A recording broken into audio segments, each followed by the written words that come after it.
ONDS was trending at some point today, the 10th of March 2026, up 2.88%, roughly 3%. It is actively discussed after announcing a merger with US defense prime contractor Mistral Inc., a move many view as a transformative step, providing direct access to significant Department of Defense programs and expanding its role in the autonomous defense market. While those are enthusiastic about this strategic positioning, community dialogue also reflects concerns regarding potential share dilution for all the stock deal and its immediate impact on stock performance ahead of upcoming earnings. The earnings will be disclosed on the 25th of March. Okay, so what we have is volume so far 31 million shares. Usually on any given day, or most given days, or most on most days, the stock is usually a very active stock. You can see here 50-day average 97 million. See down here, this is its 20 March 20 option series. You can see here. This is partly the reason why it is very active. Yeah, it partly the reason why we have that 97 million 50-day average. You can see these are open interests. This is just only for the March 20 series. Okay, so this tells you if you multiply this by 54. Yes, yeah, you get the volume that options market makers may have traded. Yeah. So this is the delta. So you multiply the delta by 100, and then you multiply the delta by 100, and you multiply by the open interest. That gives you an idea about the sort of volumes market makers may have traded. That's also the case on the put side. So that's in a nutshell why it's quite an active stock. So well traded. Regular traders, retail traders, market makers, all involved. Institutional, they're all involved. Beta is 2.11. It amplifies the broader market by a factor of 2.11. So if the broader market is down 1%, it might be down 2% or even more. Statistically, that's how it has been behaving. So let's see what we have. Amongst the other things going on as well. Okay, so the stock is has been consolidating within a longer term bullish trend, at least since the 25th of February.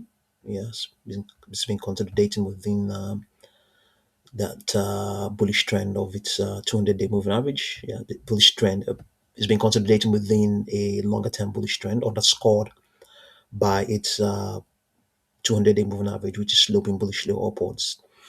In any case, the extrapolation is saying that we might see a contraction that may play out towards the let's see here. I would say let's say towards the 30th of March, amid attempts to bounce. Then after that, from the 31st or thereabout, it might attempt to resume the uptrend. As things stand right now, the projections are saying 16.32, 19.38, 21.26. In the interim, momentum is expected to continue to decay towards the 25th of March.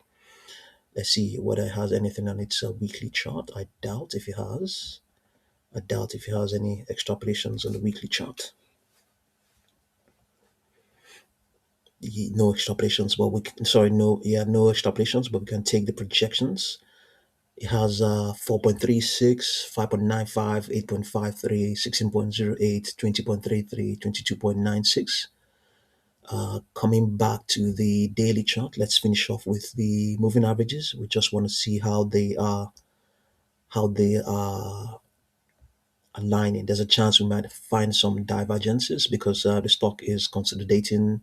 Some moving averages may be pointing it to other directions into the future. Some might be aligning with each other. Let's go down and see.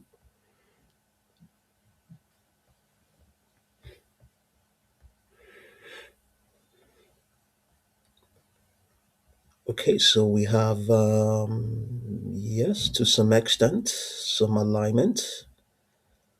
Yeah, to some extent, yes. To some extent, we have some alignment between the 10 and 21 period moving average. Some weakness between from now up till the 20th of March. Then after that, momentum is expected to pick up. That's what we have for the two of them. Let's see whether we have. It's not out of place. The two of them are short term moving averages, short and intermediate moving averages. Pretty much short term. The two of them are short term. If it won't be out of place for them to be aligning, but the longer, medium term, and the long term moving averages, that's the 40 and the 200. They may be showing something else, but let's have a look and see. Okay, the 40-day moving average is also in sync with the. This is the extrapolations I'm talking about with the 10 and 21-day moving averages. I think also to some extent that's also the case with the 40-day moving average, the 200-day moving average. So yeah, there's a chance that if anything, okay, well, actually, as a matter of fact, the 20-day moving, 200-day moving average is indicating that momentum may begin to wane. Yeah, from anytime soon. Yeah, it may stabilize from the 20th of March.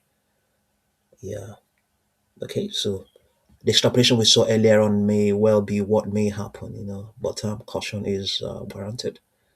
Yeah, let's see. Let's have a look and see what we saw earlier on. It was indicating that anytime soon we might begin to see some weakness creeping from tomorrow. It's indicating yes, yeah, yeah. So this may well be what may happen, But the conflict in the Middle East is going on, and it shouldn't be a headwind for the company. So let's see how all of those will go. Let's have a look at the 4-hour chart. On the 4-hour chart, we are seeing the reverse. Not We're seeing a divergence. The extrapolation is saying that this trend might remain in place up till the pre-market session of tomorrow, and then after that, a decline might the downtrend may resume. Well, I think it's pretty much in alignment because we have here. This is just going to be for the whole of today into tomorrow's post-market session. Yeah, so there might be they may still align. They may still align. I think yeah, there's still an alignment. There's just that the prices may vary. This will continue to trade into the post-market session, and then the fourth the daily chart will stop when the market closes. So projections here are saying 7.31, 7.94, and 8.96. Okay, so have a look and just be really careful. Be really careful with ONDS. Let's see how all of this will go. And thank you very much for watching this video.